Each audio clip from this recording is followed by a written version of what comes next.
Hi, it's Michael from KORONA, and we're back to talk about pricing today. Pricing products correctly is one of the most challenging aspects of running a business. You want to charge customers a fair price that accurately reflects the value of the product, and it's important that it's perceived the right way. Too low, and you'll have a shortage and an unsatisfied demand from your customers.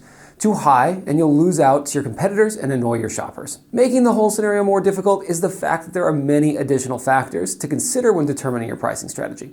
Changing markets, seasonal fluctuations, inflation, varying demand, competitor pricing, and resource availability all affect how something should be priced.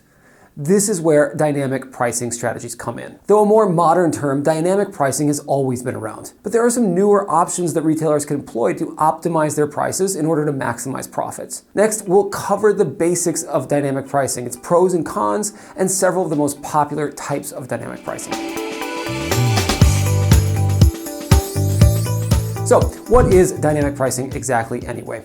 A dynamic pricing strategy is when a business continuously adjusts its prices over a short time period. In some cases, the pricing is changed by algorithms throughout the day. In others, the pricing is changed less frequently and done so manually.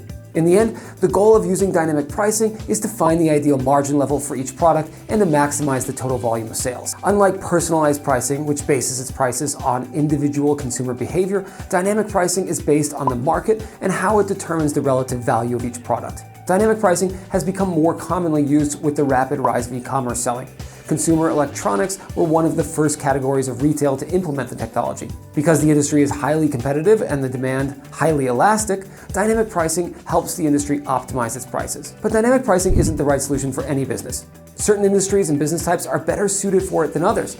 Still, dynamic pricing is used in hundreds of industries. Most famously, Amazon has implemented dynamic pricing models for many of the products sold on its e-commerce platform. Typically, businesses that are in a highly competitive market are good fits for dynamic pricing. Even better is if the product's demand is highly elastic. This means that there will be large swings in the demand of the good or product. And it's important that prices accurately match demand. Among many others, hotels, airlines, ticketed events, large e-commerce platforms, general retail, energy, public transportation, and ride-sharing have all successfully implemented dynamic pricing. Remember, this pricing has always been around. Playoff baseball tickets, for instance, have always been more expensive than a day game in May. What's changed, though, is the technology behind it. Instead of making manual changes based on hunches or gut feelings, these modern pricing systems use vastly complex algorithms to constantly optimize prices for thousands of products. Implementing such a system at your store is no easy task, however. It requires constant monitoring and testing to make sure that it's working well. If you think that dynamic pricing might be beneficial to your business, start exploring the idea and take the time to make sure it's the right fit before implementing anything into your business's practices. First, set clear goals. Like a business plan, make sure to know exactly what you're hoping to achieve before you put any strategies into practice. Second, do your research. Look at what your competitors are charging and if they're using any dynamic pricing themselves. Notify your staff of any changes you're thinking about. And if you use salespeople or any employees with extended contact with your customers, get feedback from them. They know your customers better than anyone. Next, choose the right pricing strategy. Look at different ways that you can adjust your pricing and which products would be best suited for pricing changes. Don't make changes en masse across your entire store. Fourth, implement it thoughtfully.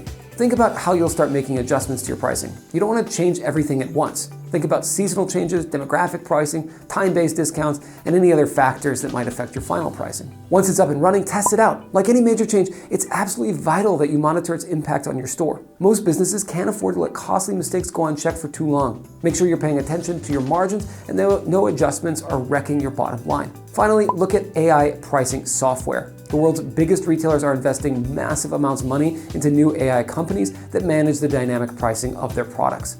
Such technology is hardly feasible for most small retailers, but that's likely to change in the near future. These software solutions test out your products at different channels and locations. They track a myriad of factors, including shopping history, competitor pricing, past sales volumes, and supplier pricing. The AI will then make small adjustments to your prices. They'll continue to tweak prices to get more feedback over time. Eventually, the AI will narrow in on optimal prices for each of your products. There are many different ways of using dynamic pricing. Certain strategies will work better for certain types of businesses.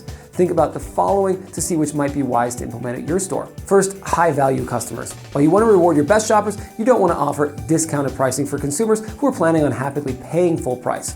Next, high-demand items. Your most popular items should never be put on sale. Keep these prices high and err on the side of charging too much of a premium. Third, focus on peak seasons and times. Back to school marketing, Black Friday sales, and seasonal weather trends, to name just a few, are great times to adjust your pricing.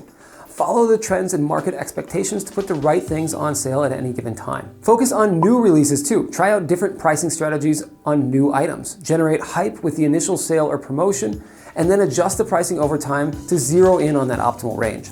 Fifth, look at competitors. Pay attention to your competitors to make sure that you're not overpriced. Retail showrooming is a growing phenomenon, and it's putting some retailers out of business. Sixth is price discrimination. Here, retailers can sell the same product at different prices on different channels. There are varying degrees of this. First-degree price discrimination is the simplest. Businesses simply charge the maximum amount for each product based on the channel in which they're selling it. Second degree takes quantity sold into account. Bulk purchases will be cheaper per unit. And third degree discrimination is based on the individual consumer. Student rates or ladies' nights are examples of this. Only use price discrimination if it makes sense cost-wise for your business or if it's bringing a direct benefit to your shoppers. Take third-party selling fees, shipping costs, supplier pricing, etc. into account before implementing this technique.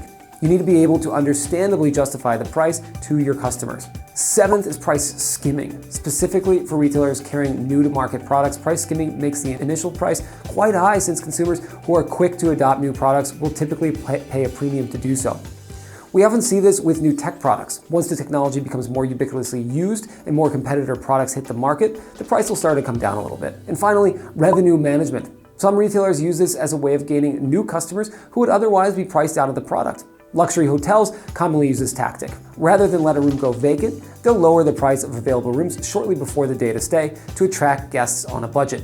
Be careful not to let your customers get into the habit of waiting until the last minute for deals to appear. Training them into expecting a discounted rate is a dangerous path. As I mentioned earlier, dynamic pricing isn't for every business.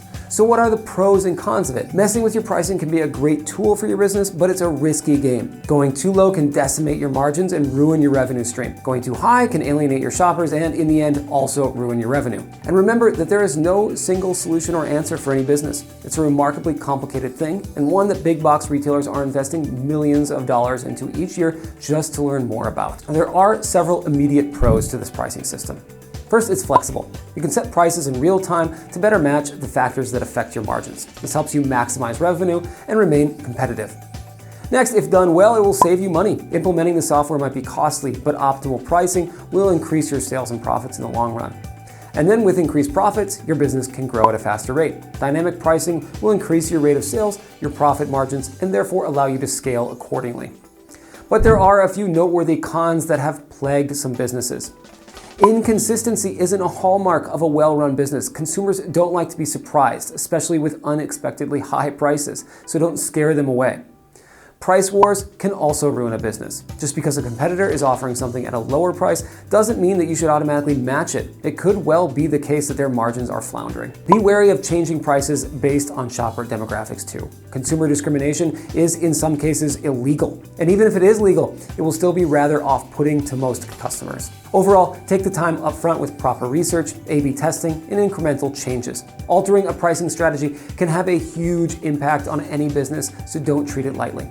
For more retail advice, check out the rest of our channel and blog. Learn about stuff from running digital ad campaigns to understanding the ins and outs of credit card processing. And if you're in the market for a better POS software, give us a call at Korona at 833-200-0213 or visit us at koronapos.com. And thanks for watching.